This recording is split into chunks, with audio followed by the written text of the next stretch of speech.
ஜெய் ஸ்ரீ ராமகிருஷ்ணா. சுவாமி விவேகானந்தரின் உபதேசம். நீங்கள் உண்மையிலேயே என் குழந்தைகளானால் எதற்குமே அஞ்ச மாட்டீர்கள். எதற்காகவும் நிற்க மாட்டீர்கள். சிங்கங்களென திகழ்வீர்கள். நாம் இந்தியாவையும் உலகம் முழுவதையுமே விழித்தெழச் செய்தாக வேண்டும்.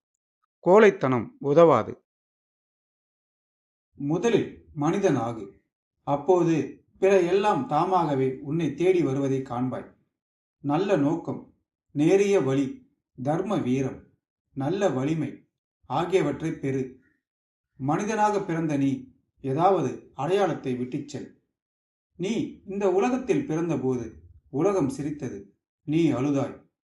நீ உலகை விட்டு செல்லும் போது நீ சிரிக்க, உலகம் உனக்காக அழத்தக்க நல்ல காரியங்களை செய். இதை சாதிக்க முடிந்தால் நீ மனிதன், இல்லையே நீ பிறந்தும் பயனில்லை. எனது வீரமிக்க உறுதியான அன்பு நிறைந்த குழந்தைகளே, உங்கள் அனைவருக்கும் எனது ஆசிகள். சுவாமி விவேகானந்தர். ஜெய் ஸ்ரீ ராமகிருஷ்ணா.